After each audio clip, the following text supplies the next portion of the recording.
تو سارے بنو اسرائیل نے یہ کہا کہ برابا یعقوب کو مہاراج چھوڑ دیجیے، عیسیٰ ابن مریم آپ نے دیکھا یہ بات آپ کے سامنے سختی کو ظاہر کرنے کے لیے جو اہل کتاب امت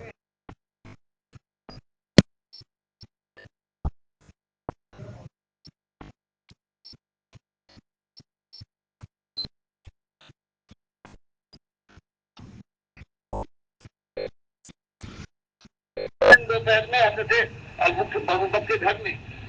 شادی ہو چکی تھی حضرت عائشہ سے، لیکن ابھی شادی نہیں ہوئی، سب آئے ہیں اور اس کے بعد جب خبر دی ہے سب پریشان ہو گئے کہ ایسا کون سا وقت کبھی نہیں آتے تو عین دوپہر میں کہا ہے کہ ابوبکر گھر سے جو لوگ کوئی غیر ہو اس کو نکال دو، کہا یہاں کون غیر ہے، یا تو آپ کی وہ بیوی ہے، باقی سب اپنے ہیں، سب اپنے۔ کہا کہ اب مجھے حکم ملا ہے کہ میں بھی ہجرت کر جاؤں اور میرے ساتھی مدینے کا چھوڑیں۔ تو ابوبکر نے پوچھا اور میرے لیے کیا میں آپ کے ساتھ میں بھی جاؤں گا؟ آپ نے کہا یہ سننا تھا۔ حضرت اسماء بیان کرتی ہیں بخاری کی حدیث میں کہ مجھے تعجب ہو رہا تھا اپنے باپ کے اوپر، یہ کون سی بات ہے کہ رونا شروع کر دیا، خوشی سے بے قابو ہو گیا کہ نبی کے اتنے بڑے موقع کے اوپر مجھے شرف ساتھ کا ہے، وہ خوشی سے وہ کہتی ہیں کہ مجھے تعجب ہو رہا تھا میرا باپ بوڑھا ہو گیا ہے اور یہ رونے کی کون سی بات ہے۔ تو اس وقت حضرت ابوبکر نے کہا کہ مجھے امید تو تھی، اس لیے میں نے 2 اونٹنیوں کو خوب اچھی طرح سے ان کے کھلانے پلانے کا انتظام کر کے جمع کر رکھا تھا کہ جب جانے کا ارادہ ہو ایک آپ کے کام آئے گی اور ایک میرے، تو اب حاضر ہے وہ دونوں آپ کے لیے، آپ کی اونٹنی بھی تیار ہے تیز رفتار، تو اس پہ آپ جائیے گا۔ نبی صاحب نے فرمایا کہ میں ہجرت کرنا چاہتا ہوں لیکن اپنی اونٹنی کو، تمہاری جو دیر ہے تو یہ میرے ہاتھ بیچ دو، لیکن ابوبکر اس وقت میرے پاس قیمت نہیں ہے، جب میرے پاس قیمت ہوگی ادھار لینا چاہیے۔ تو وہ نبی ہے جس نے اپنی بیوی کا سرمایہ کیا تھا لاکھوں کروڑوں کا، وہ نبوت کے بعد پھر احتجاج اور دعوت میں یہی فرق ہے۔ تاجر جو ہوتا ہے وہ ہر روز دیکھتا ہے کہ سرمایہ بڑھتا جا رہا ہے، خوش ہوتا ہے، اور جو دائی ہوتا ہے تاجر کی بجائے اس کا سرمایہ دنیا پر کم ہوتا جائے گا تو وہ سمجھتا ہے بالکل ٹھیک جا رہا ہے۔ اسی لیے آپ دیکھتے ہیں مولوی دائی نہیں بن سکتا، یہ تو تجارت ہے، تو دائی دعوت اور تجارت میں یہی فرق ہے۔ دائی جو ہے وہ اپنا جتنا نچھاور کرتا ہے دنیا اور مال، خوش ہوتا ہے کہ میں نے یہ کام کیا ہے اور یہ مجھے کرنا چاہیے، تو تب نبی صاحب کا یہ حال ہو گیا، تو اس طرح سے گئے ہیں ہجرت کی ہے، تو آپ دیکھ لیجیے یہ سنت ہے یہ، اور پھر اس کا بدلہ بھی اللہ کے یہاں وہ بدلہ ہے کہ نبی صاحب فرماتے ہیں، جو مالک فرماتا ہے کہ عادت العبادیت صالحین مالا عین رات ولا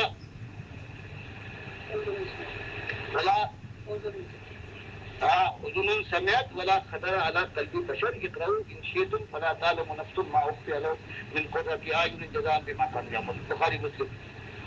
جو مالک فرماتا ہے میں نے اپنے مومن مخلص خالص بندوں کے لیے جنت میں وہ تیار کر رکھا ہے جس کو کسی آنکھ نے نہ دیکھا ہے، نہ کان نے سنا ہے اور نہ کسی دل میں اس کا خیال آیا ہے۔ فرمایا نبی صلی اللہ علیہ وسلم نے بخاری کی ایک حدیث، بہت سی حدیثیں آئی ہیں، ایک حدیث میں آیا ہے کہ اللہ نے کتنا بتا دیا جنت میں یہ ملے گا یہ ملے گا، فرمایا یہاں اس کا ذکر ہے جس کا قرآن اور حدیث میں ذکر نہیں ہے، وہ مالک فرماتا ہے وہ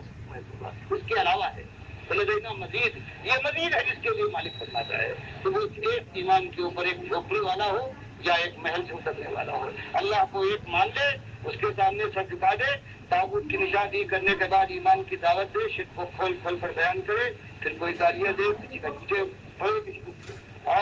مارا جائے، بال بچوں کو گیا نکالا گیا، معلوم ہوا مال نہیں ہے، غریب ہو رہا ہے، گوشت کھاتا تھا روٹی میسر نہیں، اللہ کے پروردگار تیری مہربانی ہے کہ تو نے مجھ سے یہ کام لیا، پھر عزت کے مقام آئے اور پھر اللہ اس کی زندگی میں وہ دور لے آئے فیضا ہم پریشانی کی دعوت کھل کر آ گئی ہے. قوم دو حصوں میں بٹ گئی ہے, ایک دوسرے کے دشمن ہے اور اس کے لیے ہزاری خسمانی تصور کی رکھتی ہے. ان کی رعایت سے اللہ کے لیے ایمان اور کچھ کا مانتا ہے تو اللہ نے بھی توفیق دے. اور لیکن اس کے نشان آئے نا یہ ہے اگر کوئی تاجر ہے دنیا بھی کمانا چاہے اور اس کے بعد کہتے ہیں دین کی کام بھی کر رہے ہیں دنیا کو سچ لگے گی جب دین کے لیے بڑھے گی اللہ کا کیونکہ اور اس کے بعد انشاءاللہ تو باقی دوسرا معاملہ ہے اس کے آگے کے بعد یہ مغرب کی نماز کے بعد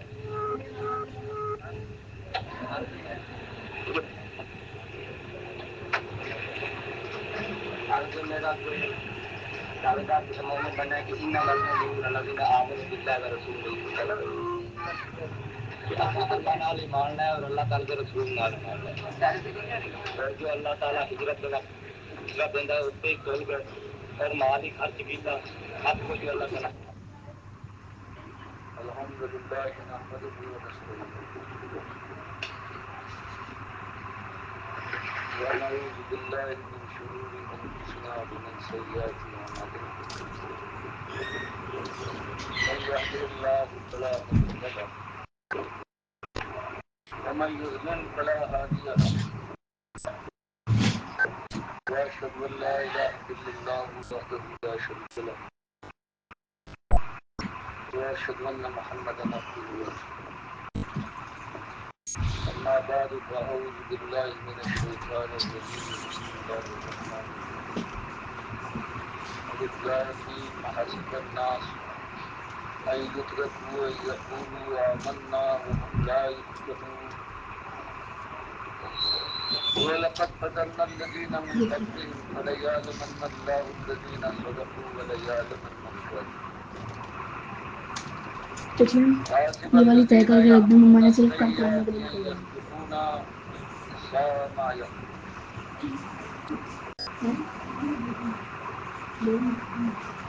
میری بات کو سننے والے مشین میں ڈال دو میرے بزرگوں میرے بھائیوں اور سننے والی مائیں اور بہنیں یہ جس کتاب کی میں نے آیتیں پڑھی اس کتاب کے لیے اللہ کے رسول صلی اللہ علیہ وسلم نے فرمایا ان اللہ یرفع بهذا الكتاب اقواما ویضع به آخرین. مسلم اس کو روایت کرتے ہیں کہ اللہ کے نبی صلی اللہ علیہ وسلم نے ارشاد فرمایا تو یہ قرآن وہ کتاب ہے جس کے ذریعے سے پروردگار عالم قوموں کو عزت دیتا ہے سرپرست کرتا ہے غالب کرتا ہے یعنی جو اس قرآن کو مان کر اس کے مطابق اللہ کی بندگی کرتے ہیں وَيَدَعُ بِهِ آخرین اور دوسروں کو گرا دیتا ہے دوسری قوموں کو چاہے وہ ماننے کا اقرار بھی کرے زبان سے اعلان کرتے پھریں کہ ہم نے اللہ کو مان لیا ہے اللہ کی کتاب کو مانتے ہیں لیکن فرمایا گیا اگر اس پر عمل نہ کیا جائے تو پھر ایسی قوموں کو پروردگار عالم ذلیل و خوار کر کے ڈالتا ہے. تو آج ہمارے اوپر بھی اللہ کی محبت یہی پوری ہوئی کہ ایمان کا اقرار کرنے والے بغیر سوچے ہوئے کہ انہوں نے کیا بات کہی ہے وہ اعلان کرتے ہیں کہ ہم ایمان لائے ہم اللہ کے بندے مومن بندے ہیں اللہ کو اپنا مالک مانتے ہیں. اس اعلان کے باوجود ہر طرف یہ دکھائی دے گا اس قوم کے اندر کہ ایمان کی بجائے ان کے اندر اللہ کی دشمنی چاہے یہ سمجھتے ہو یا نہ سمجھتے ہو. ان کے مولویوں اور پیروں نے ان کو غلط راہ پر ڈالا ہو یہ بات الگ ہے لیکن بات یہی ہے کہ ان کی اکثریت اللہ پر ایمان کی بجائے اللہ دشمنی کرتی ہے مالک ایک ہی چیز کے لیے کہتا ہے کہ دیکھو میں مالک ہوں، آسمان میں نے بنایا، زمین میں نے بچھائی، سب کچھ میں نے دیا ہے، اور سب تم سے پہلے جو گزرے ہیں ان کے ساتھ بھی یہی میں نے کیا، اور بعد کے آنے والوں کے ساتھ بھی میں ہی کرنے والا ہوں۔ تو میرے بندوں دیکھنا ایک بات نہ کرنا کہ میرے ساتھ میرے بندوں کو کسی شکل میں برابر نہ کرنا، یہ میرے لیے گالی ہوگی، اور اگر کوئی مجھے گالی دیتا رہے اور اس کے بعد مجھ سے توبہ کر کے معافی نہ مانگے، تب چاہے اس نے جتنے دیکھنے میں اچھے کام کیے ہوں، نمازیں ہوں، روزے رکھے ہوں، نفل کی بھرمار کر دی، زکوٰۃ کے لیے تجوریوں کے منہ کھول دیے ہوں، اور زکوٰۃ کے بعد خیرات کی بھی اس نے انتہا کر دی ہو، ایک مرتبہ نہیں 10 مرتبہ وہ حج کرنے گیا، غریبوں اور محتاجوں کے لیے اس نے بے حساب مال صرف کیا ہو، لیکن یہ ایمان کی بات ایسی ہے کہ صرف ایمان کے لیے تو میں نے انسان کو دنیا میں بھیج کر آزمایا ہے، آزمائش تو ایک ہے، جو اسی ایمان میں کمی کر دے تو پھر یہ کمی اعمال سے پوری نہیں ہو سکتی، چاہے وہ بفرض محال نبی کیوں نہ ہو۔ تو یہ ایک بات تھی کہ جو آج ہر طرف اس امت کے اندر بھی چھپائی جا رہی ہے، ایمان کی بات نہیں سامنے لائی جاتی، تو مالک فرماتا ہے اور ایسا ایمان بھی نہیں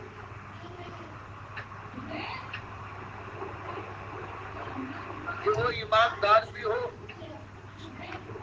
اور بے ایمانوں کے ساتھ اس کا اٹھنا بیٹھنا بھی ہو، چلنا پھرنا بھی ہو، وہ بھی خوش رہے اور اللہ کو بھی خوش کر پائے۔ فرمایا یہ دو چیزیں ساتھ نہیں ہو سکتی، وہ اللہ کو اپنا مالک اور حاکم مانے، پھر اپنے سردار اور اپنے بادشاہ کی منمانی بات کو بھی قبول کر لے، فرمایا یہ ایمان تو ایمان نہیں ہوتا۔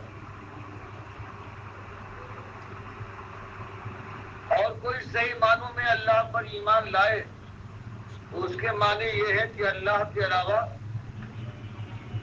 چاہے اللہ کے دشمنوں کا کتنا زور ہو، وہ ان کی بات نہ مانے گا بلکہ ان کا دشمن بن کر اٹھے گا۔ اسی لیے مالک نے فرمایا کہ حسب الناس، کیا لوگوں نے یہ ایمان کے معاملے کو سمجھ لیا ہے کہ بس یہ تو زبان کا بول ہے، بس ہم بولتے رہے، جس شدت اور زور کے ساتھ ہم بولیں گے تو ہم اتنے ہی زیادہ ایماندار سمجھے جائیں گے۔ فرمایا ایمان کی بات تو یہ ہے، اگر تم نے ایمان اللہ پر ایمان لانے کا اعلان کیا ہے جیسے کہ کتاب بتاتی ہے اور اللہ کے نبی صلی اللہ علیہ وسلم نے دنیا کے سامنے ثابت کیا ہے اپنی زندگی سے اور اپنے ساتھیوں کی زندگی سے، فرمایا وہ ایمان تو یہ ہے کہ اللہ کی بندگی کا اعلان کرنے والا مومن پھر اللہ کا بندہ بن جائے، اور اللہ کے علاوہ جن کا حکم چل رہا ہے، جن کی بات دنیا میں پھیلی ہوئی ہے، جن کے کہے کے اوپر لوگ گردن جھکا دیتے ہیں، جن کے گن گائے جاتے ہیں، اللہ کے وہ دشمن ہے، فرمایا تو پھر ایک مومن کیسے ہو سکتا ہے کہ ایمان بھی لائے، کہے کہ ہم اللہ کا بندے ہیں، اور اس کے بعد پھر اللہ کے دشمنوں کے ساتھ بھی اس کا نباہ ہو جائے، اس کے ساتھ دوستی ہو، کبھی کوئی لڑائی نہیں چھڑے۔ فرمایا ایمان کا معاملہ تو یہ ہے کہ بے ایمانی سے ہر وقت، ہر جگہ، ہر موقع پر اس سے جنگ ہو۔ اس لیے فرمایا کہ دیکھو لوگوں، تم نے ایمان کا اقرار کیا ہے، اب تم پر قیامتیں ٹوٹ پڑی، ابھی دن کتنے گزرے؟ ابھی 1-2 سال ہوئے ہیں. یہ اعلان ہوا اور تم نے اعلان کیا، اور اس کے بعد پھر آپ سے ٹوٹ پڑی، قیامت برپا ہو گئی. اس جرم میں کہ تم مالک کو اپنا اکیلا مالک مانتے ہو، نہ باپ خوش ہے، نہ بہن راضی، نہ پڑوس والا تم اب تمہاری کوئی قدر کرتا ہے، نہ دور والا کبھی تمہارے پاس آنا گوارا کرتا ہے. جو آنکھیں تھی محبت کی، اب وہ نفرت کے ساتھ تمہارے اوپر نگاہ ڈالتی ہے. ورنہ اس میں یہی ہونا ہے جوان مردو. اب 2 چیزوں کو تم کیسے راضی رکھ سکتے ہو کہ اللہ کو بھی خوش کرو اور شیطان کو بھی راضی رکھو؟ اس لیے احاسب الناس، مالک فرماتا ہے جب ایمان اور صحیح ایمان لانے کے بعد جب اللہ کا بندہ ایمان کو ظاہر کرے گا اپنی زبان سے بھی، اپنے عمل سے بھی اور اپنے بلاوے سے بھی، یہی ہونا چاہیے. تو فرمایا تو پھر مصیبتوں کا دور بس شروع ہو جائے گا، اور اس وقت تک ختم نہ ہوگا جب تک یہ شہید نہ ہو جائے، موت نہ ہو جائے، آ جائے مومن کی. یا اللہ تعالیٰ جنگ کے بعد، جہاد کے بعد اپنے دین کو غالب. فرمایا حسب الناس، کیا لوگوں نے یہ سمجھ رکھا ہے ان یترک، کہ ان کو چھوڑ دے گا اللہ، ان یقولوا، کہ وہ کہتے پھرے یا منا، کہ ہم تو اللہ پر ایمان لے آئے، لا الہ الا اللہ، ہم تو اپنے مالک کو اپنا الہ مان کر، اپنا آقا مان کر ہم اس کے بندے ہو گئے. پر میں صرف زبان سے کہنے کے بعد اگر دنیا نے یہ سمجھا ہے کہ بس پھر کیا بات ہے، اقرار تو کر لیا. فرمایا نہیں، اگر دل سے تم نے اقرار کیا ہے، مالک اقرار کو آزمائے گا برابر، تمہارے اقرار کو نہیں مانے گا. مالک کا طریقہ یہ نہیں ہے. فرمایا اگر کسی نے یہ سوچا ہے کہ بس ایمان کا اقرار کر لیا، نمازیں روزے پڑھ لی اور پھر بس، فرمایا نہیں، بلکہ تمہارے ایمان کو ہم دیکھیں گے کہ تم ہمارے بندے ہو، اکیلے ہمارے، یا دنیا کے بھی بندے ہو. فرمایا اگر یہ تمہارا ارادہ، یہ خیال ہے کہ ہم چھوڑ دیں گے صرف ایمان کے اقرار پر نہیں، وَهُمْ لَا يُفْتَنُونَ، اور ان کو ہم فتنے اور آزمائش میں ڈال کر یہ نہ دیکھ لیں گے کہ وہ سچے ہیں یا جھوٹے. فرمایا یہ ہمارا ہمیشہ طریقہ رہا ہے.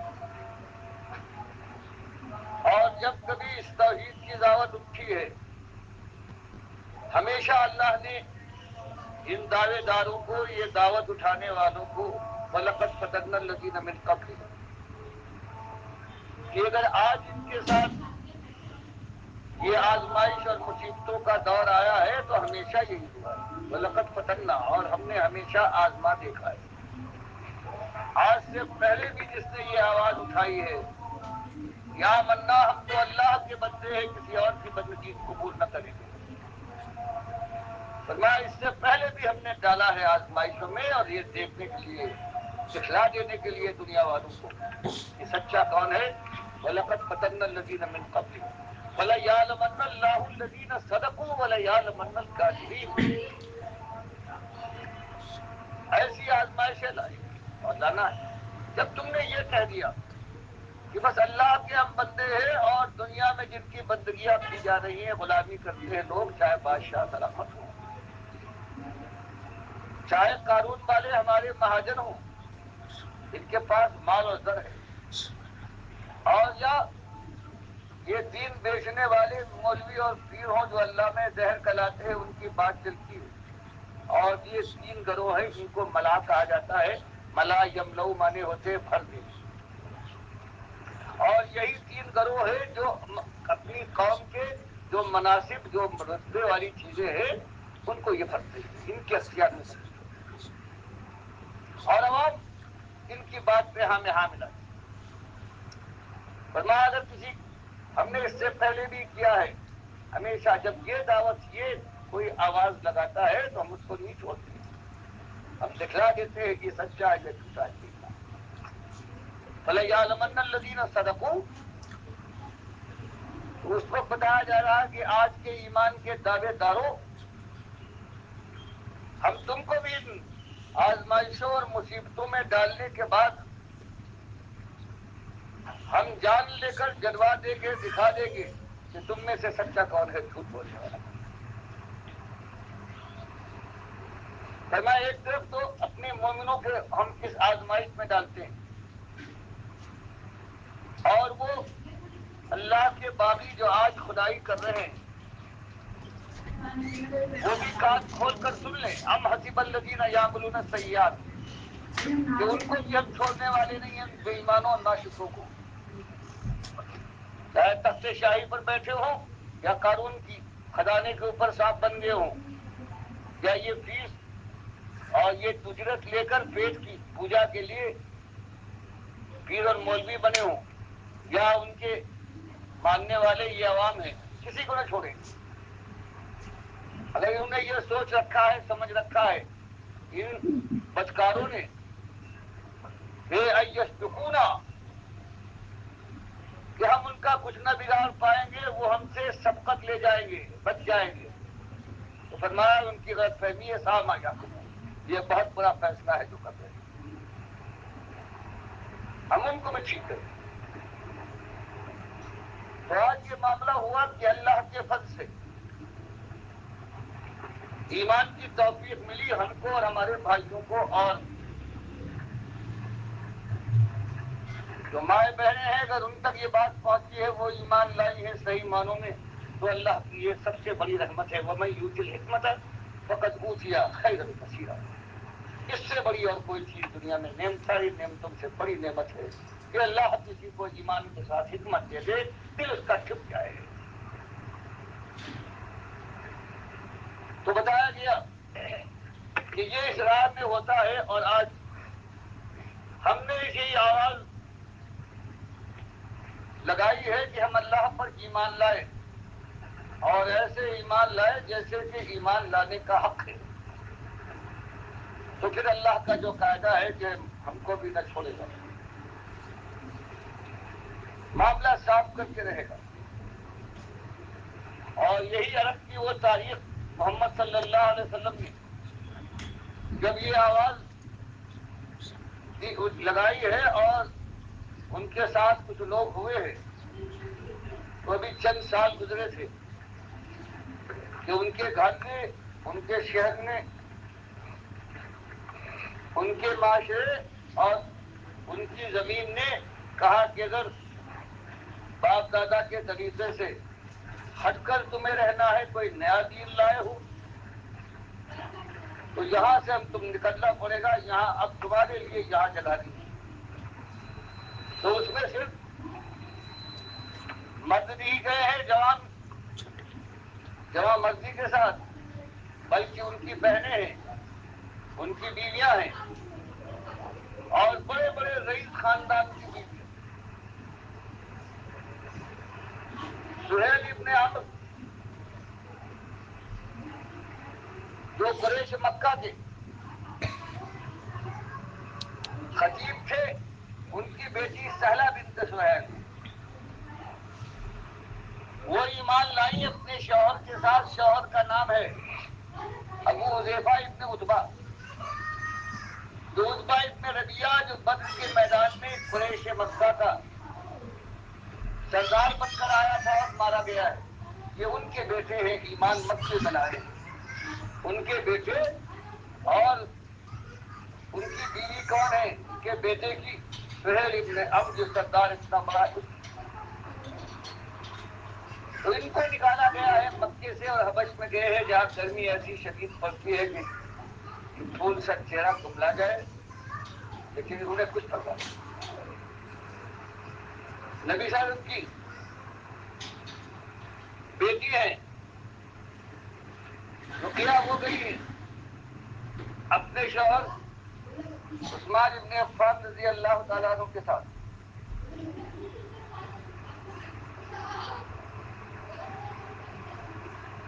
اور جانے والوں میں سلمہ بنت ابی حسمہ ہے، عمر بن خطاب رضی اللہ تعالیٰ عنہ خاندان کی، اور ان کی بڑی قریبی رشتے دار بڑے جو آئے تھے شہزادے ایمان لائے تھے، انہوں نے جہاں اپنے گھر کا یہ مشرکانہ دکھ چھوڑا ہے، لاش ماری ہے، وہاں ان کے ساتھ ان کی بیویوں اور بہنوں نے بھی ان کا ساتھ دیا ہے جو ایمان لا چکی تھی، کیونکہ جانتی تھی کہ اللہ تعالیٰ فرما رہا ہے کہ ہم سب کا امتحان لیں گے، اور امتحان ایک ہی چیز کا ہے کہ اللہ کے لیے، ایمان کے لیے تم سب کچھ قربان کر سکتے ہو یا نہیں۔ اسی لیے جب یہ مشکل پیش آئی تو اللہ نے ہمت بتائی کہ دیکھنا کم ہمتی نہ ہونے پائے، اتنا سخت امتحان لیا جا رہا ہے تمہارا، کہیں شیطان بہکا نہ دے اور تمہارا نفس کہیں تم کو ایمان کے معاملے میں کمزور نہ بنا دے۔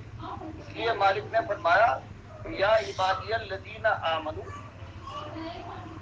اے میرے وہ بندو جو صحیح معنوں میں خلوص کے ساتھ ایمان لانے کے بعد تم نے اعلان کر دیا ہے کہ اللہ کے علاوہ میں سارے غیر اللہ جو طاغوت ہے ان کا دشمن ہوں، ان کی بات نہ مانوں گا۔ فرمایا میرے ایسے بندو، اب تمہارے سامنے ایسا مشکل میدان ہے کہ ملک چھوڑنا پڑ رہا ہے، اسی ایمان کے جرم میں تمہارا باپ بھی تم کو گھر میں نہیں گھسنے دیتا، تمہاری ماں نے بھی آنکھیں پھیر لی ہے، تمہارا بھائی ہے وہ غصے کے ساتھ لال چیزیں تمہارے سامنے نکالتا ہے، تو کچھ پرواہ نہیں، ان عرضی واسعہ، چھوڑو اپنے اس شہر کو، اپنے خاندان کے لگاؤ کو کاٹنا، ملک کی محبت ایمان کے مقابلے میں کوئی حیثیت نہیں رکھتی، حبش کا ملک غیر جگہ ہے، پردیس ہے، تمہارے ملک سے کہیں زیادہ گرمی ہوتی ہے،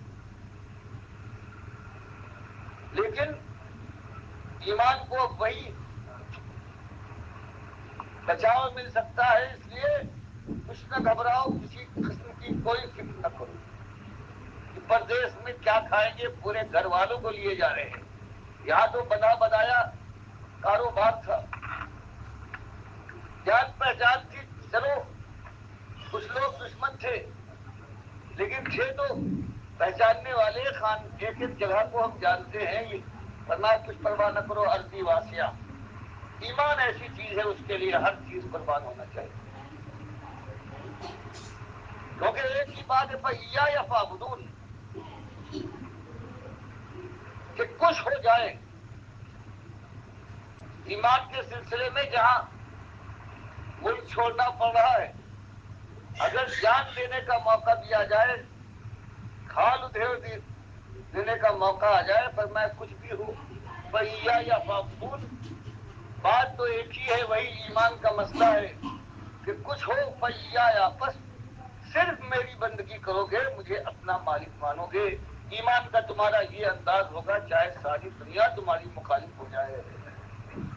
اور کہیں کوئی جائے پناہ نہ ملے، تو فرمایا اس کے علاوہ سوائے توحید اور میری بندگی کے اب اور کوئی جگہ نہیں ہے، سمجھ لو، ورنہ چند دنوں اپنے خیال سے لوگوں کے ساتھ میل جول قائم رکھو اور وہ تم سے کچھ راضی ہو جائے، تم کو ملک نہ چھوڑنا پڑے، تمہارا کاروبار جو تھوڑا بہت چل رہا ہے چلتا رہے، تو فرمایا کتنے دن تک تم ایمان کو بیچ کر زندگی گزارو گے، کل نفس ذائقۃ الموت، 10 20 50 سال چلو، ایمان کا معاملہ تو یہ ہے کہ سب سے جو دشمن ہے اللہ کا، اس سے اب تمہارے لیے محبت کا رشتہ نہیں ہے، تو سب سے کٹنے کی بات ہو رہی ہے، لیکن تم دیکھتے ہو کہ اس میں ہمارے لیے بھلائی نہیں ہے اور تم ایمان سے ٹکرا جاتے ہو، چلو کچھ دن دنیا میں رہ لو گے، کتنے دن، چند دنوں کی بات ہے، بات تو پھر بھی آئے، لیکن اس کے بعد ثم الینا ترجعون، اب مرنے کے بعد کیا تم پھر ایش کے کسی باغ میں یہ تمہارا اپنا ہے، تمہارے باپ کا ہے، اب جا کے